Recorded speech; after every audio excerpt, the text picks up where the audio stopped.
Episode 6 এর শুরুতে জিয়া নামের মেয়েটি শিহাওকে বলে যে সে সেই 4টি বড় বিস্টের মধ্যে একজন যারা স্টোন ভিলেজ এবং তার আশেপাশে এলাকা ধ্বংস করেছে, তাই ওকে আমাকে দাও। শিহাও রাজি হয় না। তখন জিয়া বলে, তুমি জানো আমি কে? একথা শুনে শিহাও তাকে ইগনোর করে চলে যায়। জিয়া চ্যাম্পের বিনিময়ে তাকে সোনা মুক্ত দিতে চায়, কিন্তু শিহাও বলে এ যদি সত্যি সেই বড় বিস্ট হয় তবে আমি ওকে প্যাট হিসেবে রাখবো, কিন্তু তোমাকে দেব না। একথা শুনে জিয়া শিহাওকে আক্রমণ করে, কিন্তু শিহাও সহজে আক্রমণগুলো এড়িয়ে যায়। এতে সে আরও রেগে যায়, তাই জিয়া তার বিশেষ টেকনিক ব্যবহার করে আক্রমণ করে, কিন্তু শিহাও সেগুলোও এড়িয়ে গিয়ে তুমি একটা বোকা মেয়ে বলতে বলতে চলে যায়। একথা শুনে জিয়া কাঁদতে শুরু করে, কারণ সে এক গ্রামের ছেলেকে হারাতে পারেনি। এটা দেখে শিহাও তাকে বলে, আমি জানি এ সেই বড় বিস্ট যে আমার গ্রামকে ধ্বংস করেছে, কিন্তু আমি ওকে শুধু আমার গ্রামে নিয়ে যাচ্ছি সুস্থ করার জন্য। ঠিক তখনই রাজপরিবারের একজন সেবক এসে জিয়াকে জানায় যে তার বাবা তাকে ডাকছেন।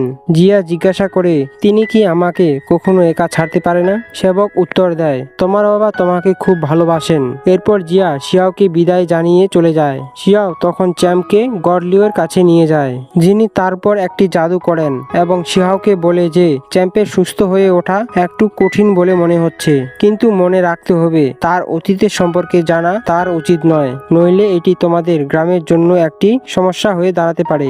এরপর সেন সবাইকে বলে যে এটা আমাদের নতুন স্টোন ভিলেজ, তাই তোমরা বড়রা চারপাশটা ঘুরে আসো। ঠিক তখনই সেন শিহাওকে আবারও হতাশ দেখতে পায়, কারণ তার বাবা মা তার সাথে নেই। তার মন অন্যদিকে ফেরাতে সেন তাকে উজ্জ্বল একটি পাথর দেয়। এটি প্রাচীন সিংহের শক্তিতে ভরপুর একটি চকচকে পাথর। শিহাও বলে, আমার মন অন্যদিকে ফেরাবেন না, বলো আমার বাবা মা আসবে কিনা। গডলিউ এর স্পিরিট তাকে বলে যে তার বাবা মা কিছু কঠিন সময়ের মধ্যে দিয়ে যাচ্ছে এবং তাদের স্মৃতি তার ভেতরেই আছে, যা তাকে জাগিয়ে তুলতে হবে। শিহাও জিজ্ঞাসা করে তার জন্য কি করা উচিত। একথা শুনে গডলিউ এর স্পিরিট তাকে আরেকটি মেডিকেল ফার্নেস দেখায় এবং বলে যে সে তার প্রথম লেভেলের শেষ পর্যায়ে পৌঁছাবে, তখন তার স্মৃতি পুনরুদ্ধার করার জন্য তাকে এটা তুলতে হবে।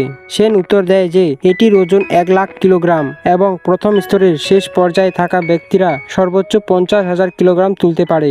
গডলিউ এর স্পিরিট বলে যে এটি কঠিন, কিন্তু শিহাওকে এটা করতে হবে। শিহাও তার বাবা মায়ের কারণে এটা করতে রাজি হয়। সেনের দেওয়া চকচকে পাথরটির শক্তি ব্যবহার করে শিহাও তার ট্রেনিং শুরু করে এবং প্রতিদিন মেডিকেল ফার্নেসটি তোলার চেষ্টা করে। সে একটি ইউনিকর্নকে প্যাট হিসেবে বানিয়ে নেওয়ার চেষ্টা শুরু করে এবং বছর কেটে যায়। শিহাও বড় হয় এবং অবশেষে ইউনিকর্নকে প্যাট হিসেবে বানিয়ে নেয়। প্রথম লেভেলের শেষ পর্যায়ে পৌঁছানোর পর সে আরও মেডিকেল ফার্নেসটি তোলার চেষ্টা করে। এবার সে সফল হয়। এর মধ্যে সে প্রথম এপিসোডের রাজমহলের এক ঝলক দেখতে পায় এবং এর সাথে এপিসোড এখানেই শেষ হয়।